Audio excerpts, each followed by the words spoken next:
Assalamualaikum warahmatullahi wabarakatuh. Ketemu lagi kita dalam video pembelajaran part 2 mengenai jaringan komputer atau internet. Pada pembahasan kali ini kita akan membahas mengenai jenis-jenis jaringan komputer. Nah, sebagaimana video sebelumnya, kita membahas mengenai jenis-jenis jaringan komputer itu hanya sedasarnya saja. Dan sekarang kita masuk pada pembelajaran ini, kita masuk secara rinci. Nah, untuk yang pertama, kita masuk pada jaringan berdasarkan geografis. Jaringan berdasarkan geografis, otomatis kita nanti akan membahas jaringan berdasarkan jaraknya. Nah, pada pembelajaran video sebelumnya, berdasarkan jarak kita sudah tentukan bahwa LAN, MAN, dan sampai dengan internet itu sudah ada jarak yang sudah ditentukan. Nah, sekarang kita masuk pada jaringan pertama, yaitu jaringan PAN atau Personal Area Network. PAN atau Personal Area Network adalah jaringan telekomunikasi antara satu perangkat dengan perangkat yang lain dalam jarak yang sangat dekat. Kontrol pada jaringan PAN ini dilakukan dengan otoritas sendiri. Nah, otoritas sendiri ini maksudnya kita yang mengaturnya. Dan umumnya jaringan PAN ini hanya berkomunikasi intrapersonal atau orang ke orang atau satu arah saja. Nah, berikut adalah gambar ilustrasi dari PAN.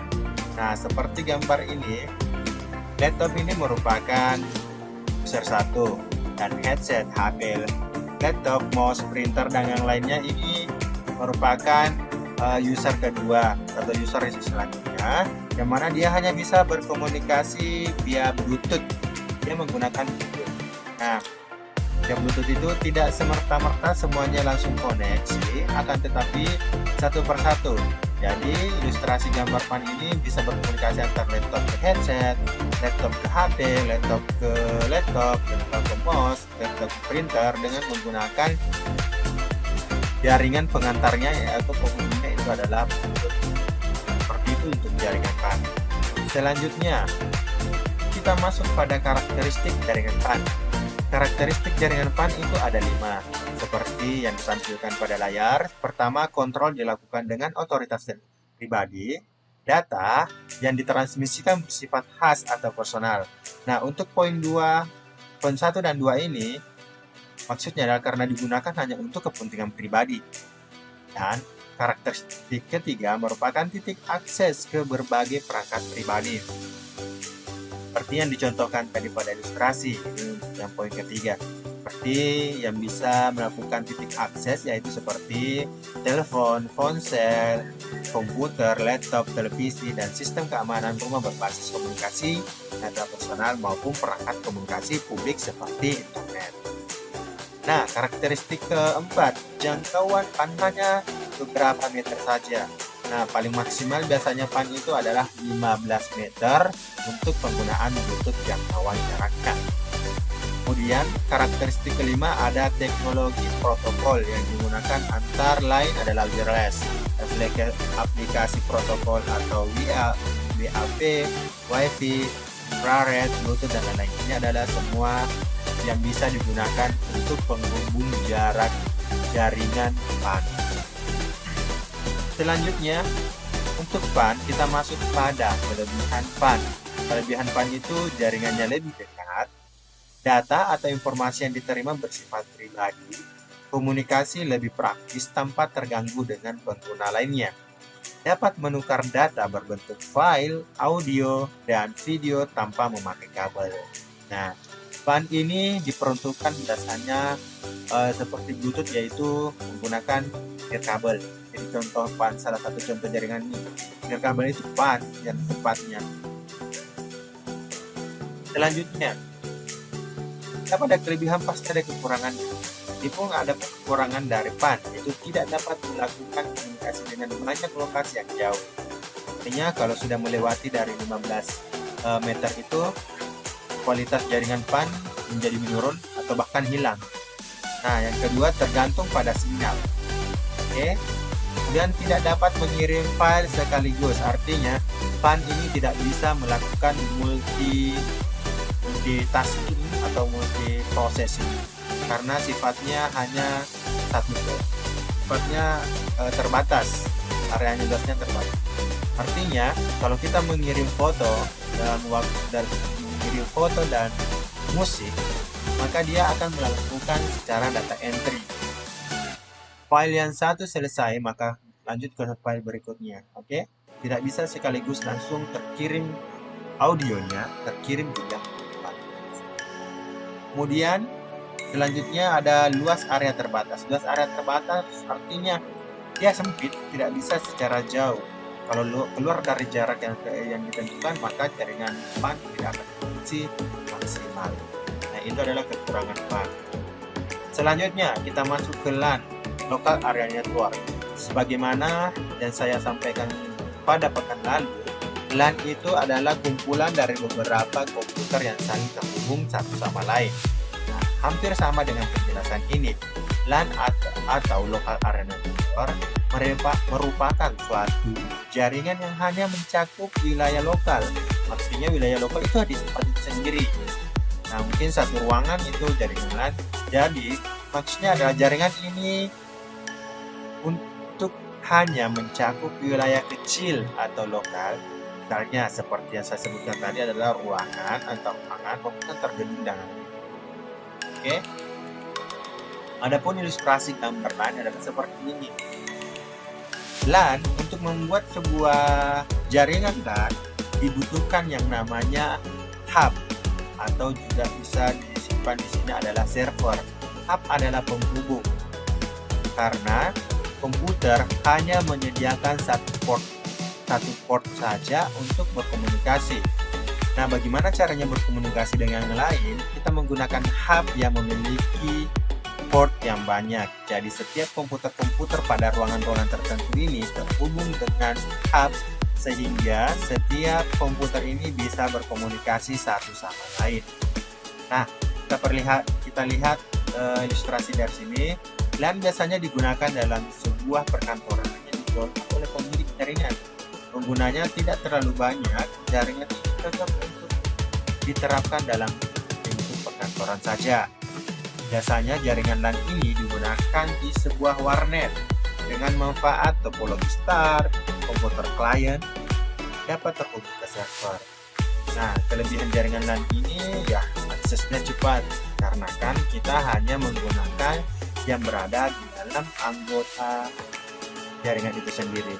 Luar dari anggota jaringan itu tidak bisa berkomunikasi dan tidak ada tekanan semacam virus atau gangguan jaringan dari luar, karena ini diproteksi hanya untuk kelompok. Jadi bagus. Nah, karakteristik LAN itu apa sih? Di sini ada karakteristik LAN. Jaringan LAN paling kecil di antara jaringan yang lain. Oke. Tuh, yang kedua, tidak menggunakan jaringan telekomunikasi dari operator tambahan. Artinya, jika kita menggunakan jaringan LAN yang kita bisa berkomunikasi dengan teman-teman kita dalam satu jaringan LAN itu tanpa menggunakan yang namanya data atau pulsa. Oke. Kemudian yang kedua, digunakan untuk penggunaan pribadi. Kita hanya untuk pribadi atau kelompok. Pribadi yang dimaksud di sini kelompok yang hanya ada dalam satu grup itu.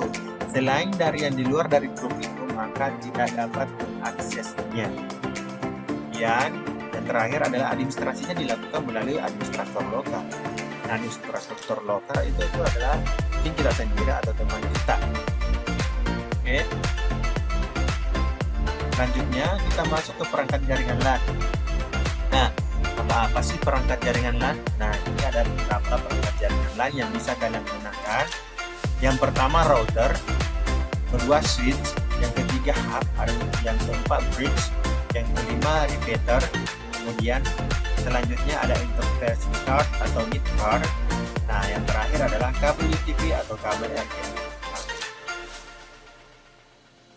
Nah, ini adalah komponen-komponen yang biasanya kita gunakan dalam penggunaan jaringan LAN. Oke.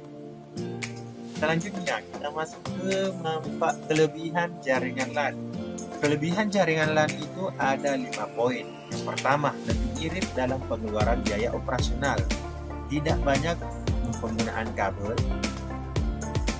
keamanan lebih terjamin. Nah, seperti tadi yang saya sampaikan, keamanan terjamin. Data terpusat artinya data terpusat di sini adalah teman yang menjadi server itu merupakan tempat data berkumpul. Kita bisa mengakses di sana. Kita bisa mengambil tanpa menggunakan flash disk. Data terpusat itu penyatuan semua data-data yang ada dalam server. Nah, itu pemakaian sumber daya secara bersama-sama. Itu adalah tadi. Nah, apa sih kekurangannya? Nah, kekurangan dari jaringan LAN yang pertama, jika VC yang terhubung jaringan akan menjadi lambat. Oke, jika banyak VC yang terhubung pada jaringan LAN itu akan lambat. Oke, karena jaringan LAN itu langsung lagi ke banyaknya VC yang terkoneksi. Makin sedikit makin cepat. Bagus jaringannya. Jika salah satu VC terkena virus, maka VC yang lain terhubung juga akan terkena virus. Otomatis itu ya.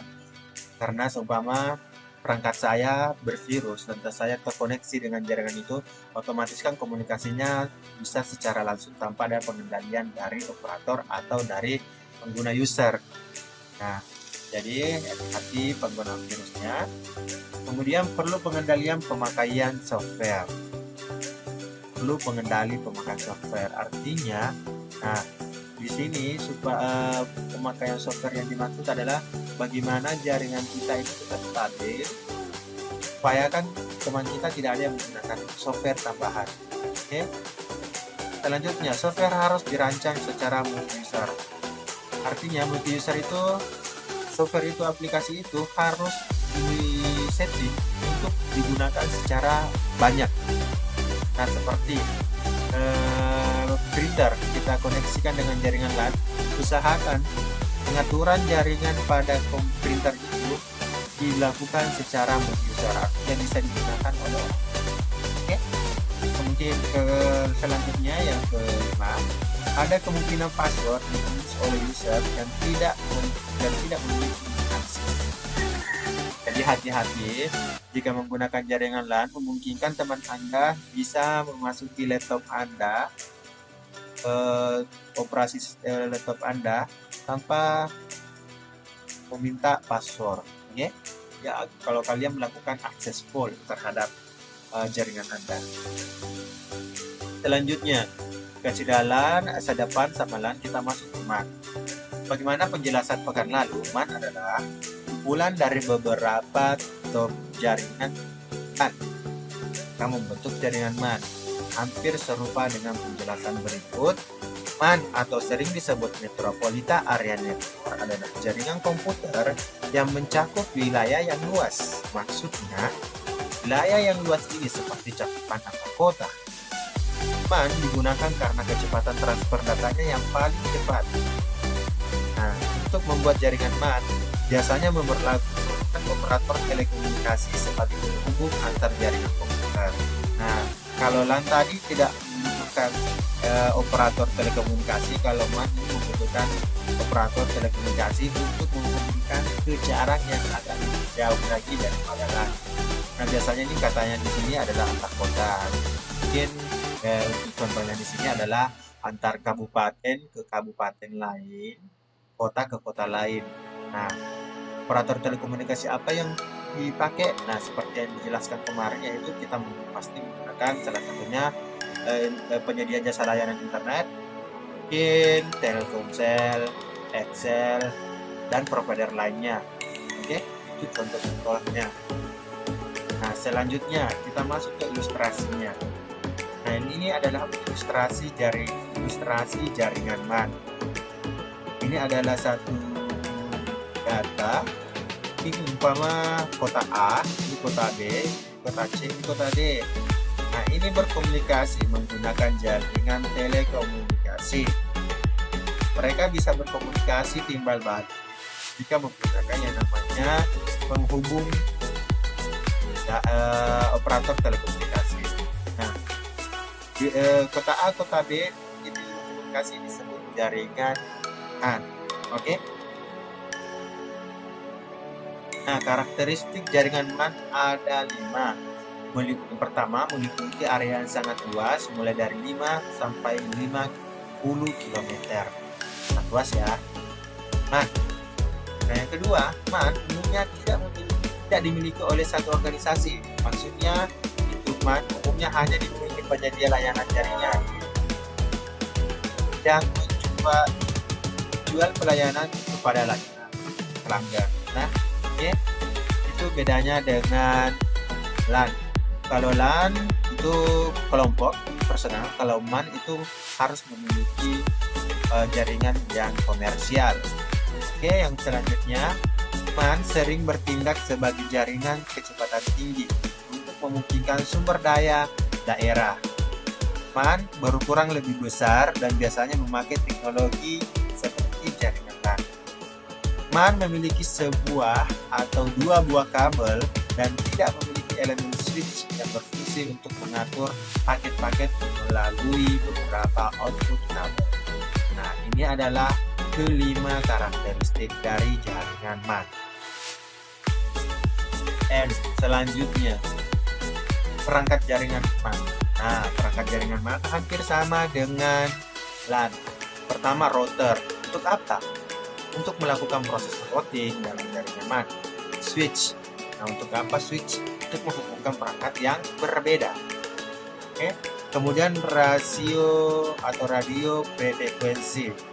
Gunanya untuk pemancaran sinyal, terutama untuk pengiriman data dengan jarak geografis yang cukup jauh. Selanjutnya ada hub. Hub apa gunanya? Yaitu untuk menerima sinyal dari satu komputer ke komputer lain dan mentransmisikan ke komputer yang lain. Oke, itu fungsi dari hub. Nah, selanjutnya kelebihan jaringan MAN. Kelebihan jaringan MAN di sini ada 4. Yang pertama, server yang berada pada kantor pusat pusat data dari kantor cabang. Harus memiliki satu server utama. Nah, transaksi yang dilakukan secara real time. Informasi yang disebarkan lebih luas dan komunikasi antar kantor bisa menggunakan email, chatting, dan video conference. Itu adalah kelebihan jaringan MAN. Nah, kekurangannya ada 4. Biaya operasionalnya pasti mahal karena dia menggunakan sistem operator.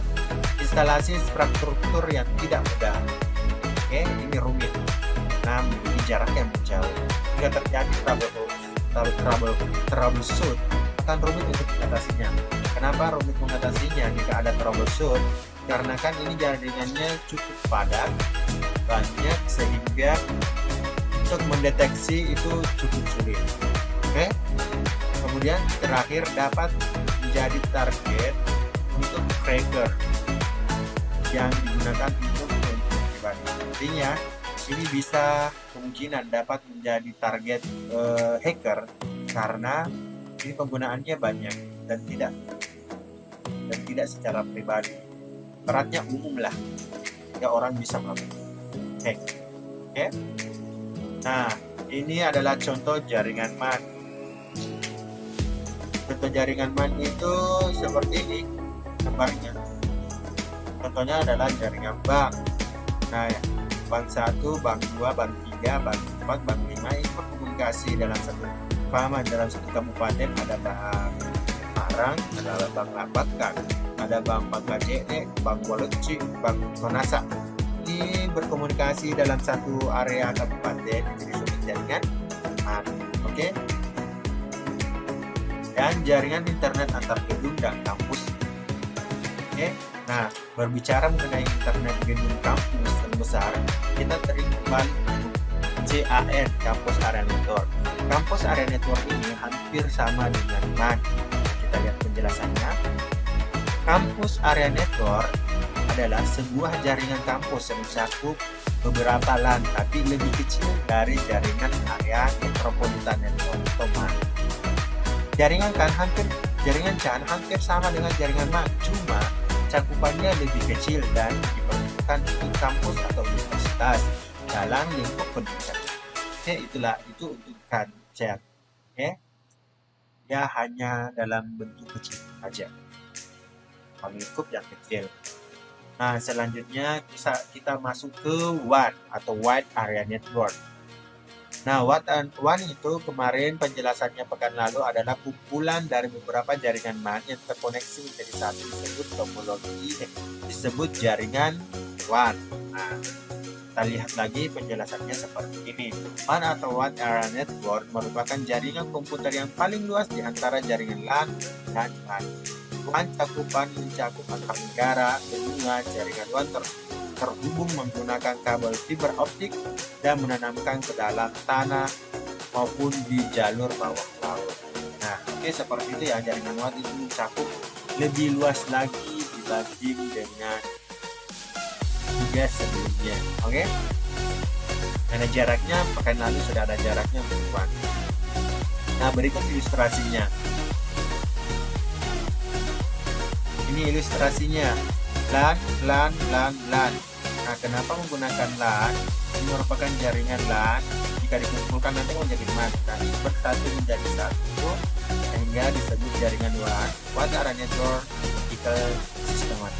Nah, ini dihubungkan oleh router gateway, di mana router ini terbagi menjadi beberapa kelompok lagi yang lebih banyak, cuma diilustrasikan hanya 4 di sini.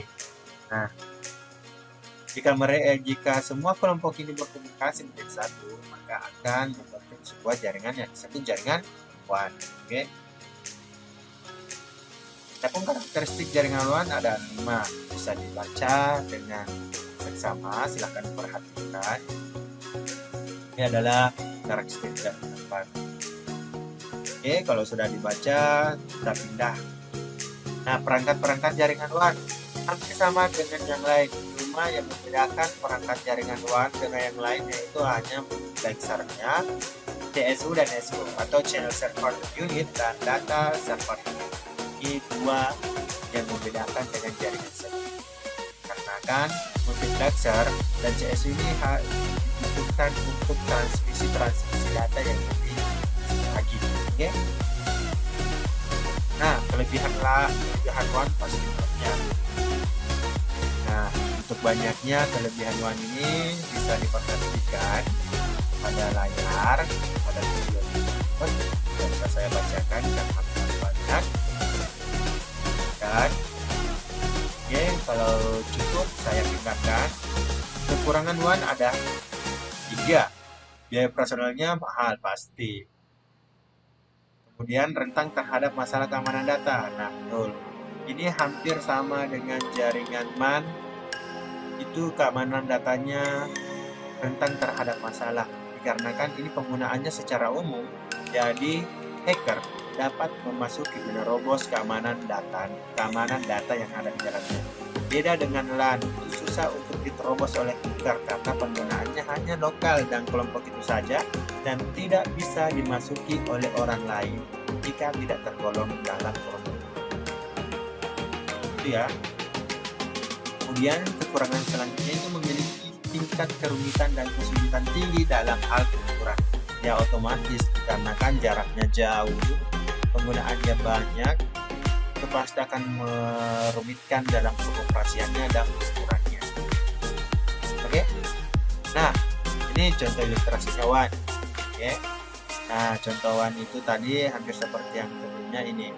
Nah, untuk WAN itu dia menggunakan namanya satelit yang untuk menghubungkan antar benua, antar negara, dan lain-lain. Nah, ini contohnya ya. Ketahui arus lalu lintas dengan CCTV, jaringan WAN yang diimplementasikan pada perusahaan internasional. Nah, mungkin cukup untuk WAN. Kita langsung lanjut berikutnya itu. Nah, internet ini siapa yang tidak tahu? Internet atau Interconnection Network salah satu jaringan komputer yang saling terhubung secara global dengan menggunakan paket protokol internet atau TCP/IP. Nah, untuk menghubungkan perangkat ini di seluruh dunia. Tadi WAN mencakup benua, itu mencakup benua negara yang lain itu sangat luas. Tapi ternyata di atas dari WAN itu masih ada yang lebih luas, yaitu internet. Nah, itu dari internet. Ilustrasinya seperti ini ya. Artinya akses jaringan internet itu sangat luas dan tanpa ada batasan. Nah, dengan adanya internet ini, dunia sudah bisa berada di dalam genggaman kita dengan menggunakan smartphone Android yang ada di tangan Anda masing-masing. Oke, itulah penjelasan tentang jaringan-jaringan, jenis-jenis jaringan berdasarkan geografis. Nah, sekarang kita masuk ke yang berikutnya, yaitu topologi jaringan. Topologi jaringan pekan lalu itu ada dua, yaitu topologi fisik dan topologi logik. Nah, yang akan dibahas di sini adalah contoh-contoh dari topologi fisik itu. Nah, tidak terlalu lama, mari kita simak topologi yang pertama. Topologi yang pertama adalah topologi bus. Topologi bus adalah suatu metode atau cara untuk menghubungkan kedua atau lebih komputer secara seri. Secara seri artinya itu secara berurut ya. Lawannya dari seri adalah paralel. Oke? Secara seri dengan memiliki satu kabel utama. Nah, sebagai senter atau pusat lalu lintas data. Nah, yang dimaksud di sini adalah ini. Komputer A, B, C, D, E atau komputer A, B, C, D dan seterusnya ini merupakan komputer yang disusun secara seri yang dihubungkan menggunakan satu sumbu utama atau kabel utama. Nah, jika dijelaskan nanti kalau kalian sudah mendengarkan topologi yang menggunakan satu kabel utama atau sumbu utama, yang di pikiran Anda jangan pikirkan yang lain, pasti yang dimaksud adalah topologi bus. Oke? Itu untuk topologi bus. Ingat, satu kabel tunggal itu merupakan ciri utama untuk topologi bus.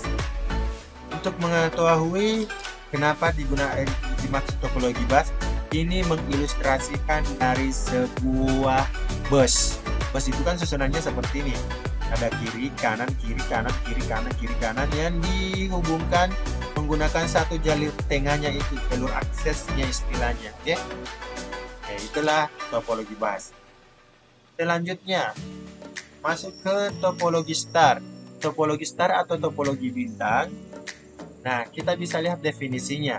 Pengertian topologi star atau topologi bintang adalah suatu metode atau cara untuk menghubungkan dua atau lebih komputer dengan jaringan yang berbentuk bintang atau star. Nah, jaringan yang berbentuk bintang atau star itu bisa kalian lihat gambarnya di samping ini. Dia dihubungkan oleh satu hub yang terkoneksi dengan beberapa komputer untuk bintang seperti ini. Oke? Ciri utama dari topologi star adalah dihubungkan oleh satu server atau oleh satu hub yang semua komputer terhubung di dalam. Oke?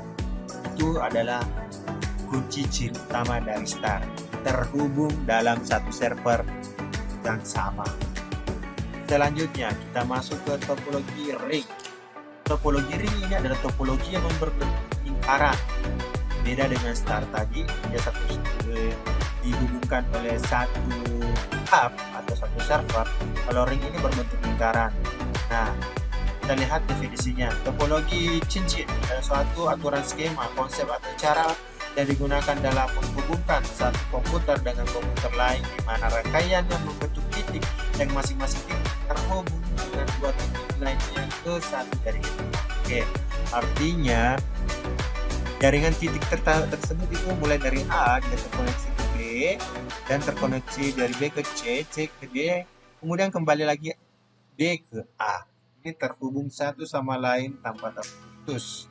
Oke. Selanjutnya kita masuk di topologi mesh. Topologi mesh ini adalah topologi yang dimana komunikasinya itu saling terhubung satu sama lain di beberapa titik komputer. Mari kita lihat pengertiannya. Topologi mesh merupakan sebuah jaringan komputer yang mana untuk bentuk koneksi antar perangkat komputer akan saling berhubungan secara langsung pada satu jaringan saja. Nah, ilustrasi gambar mesh ini hampir sama dengan jaringan ring, yaitu jaringan lingkaran. Akan tetapi bedanya di sini yaitu dia ditambahkan akses antar A ke C dan seterusnya. Ini dia tidak terputus. Di sini harusnya ada satu, dia tidak terputus satu sama lain ya. bentuknya tersambung satu sama lain di setiap titik komputer. Oke, selanjutnya kita masuk ke tree. Nah, topologi tree atau disebut juga dengan topologi pohon. Nah, topologi tree atau topologi pohon, untuk lebih jelasnya kita lihat definisinya. Topologi tree adalah gabungan dari topologi star dan topologi bus. Untuk kedua gabungan tersebut berada pada jaringan yang mana keduanya menjadi kumpulan dari topologi star yang telah dihubungkan pada topologi bus. Nah, maksudnya di sini adalah kita ilustrasikan topologi tree itu adalah topologi yang berbentuk pohon yang umumnya digunakan untuk gedung bertingkat. Nah, di gedung bertingkat itu seumpama dia memiliki 3 lantai. Nah, kapan dikatakan topologi tree? Seumpama lantai 3 dia menggunakan topologi star, di lantai 2 dia menggunakan topologi ring, dan di lantai dasar dia menggunakan topologi bus. Nah, ketika topologi ini saling berkomunikasi satu sama lain, maka itu sudah disebut dengan topologi tree, topologi pohon atau topologi gedung bertingkat. Itu kata kuncinya untuk topologi tree. Oke, selanjutnya topologi hybrid. Nah, topologi hybrid ini adalah topologi yang agak unik, hampir sama dengan topologi tree, tapi kalau topologi hybrid ini lebih spesifik lagi. Kalau topologi tree biasanya kita pakai pada gedung bertingkat, kalau hybrid ini dalam satu area bisa digunakan beberapa. Nah, mari kita masuk ke pengertiannya. Topologi hybrid adalah adanya gabungan dari 2 maupun lebih jenis topologi jaringan yang tidak sama. Nah, topologi hybrid di sini adalah di catatannya untuk topologi hybrid di sini adalah pada jaringan atau pada topologi yang dipasang, usahakan tidak memiliki topologi yang sama sejenis. Umpama topologi star, topologi bus, dan ring. Itu bukan kategori topologi hybrid, karena memiliki topologi yang sama. Jadi untuk lebih mudahnya untuk topologi hybrid, mungkin kita bisa satukan topologi bus, topologi ring, topologi star, mungkin ditambahkan lagi topologi mesh. Intinya ketiga topologi atau 4 topologi itu berbeda, maka disebut topologi. Oke, itu catatannya. Kemudian selanjutnya extended star. Ini adalah pengembangan dari topologi star yang berbentuk tingkat. Ini adalah contohnya, ini adalah contoh ini. Nah, ini adalah satu topologi star. Nah, extended star itu adalah topologi star secara besar. Nah, kita lihat definisinya. Topologi jaringan extended star adalah sebuah topologi jaringan yang sama dengan topologi jaringan star.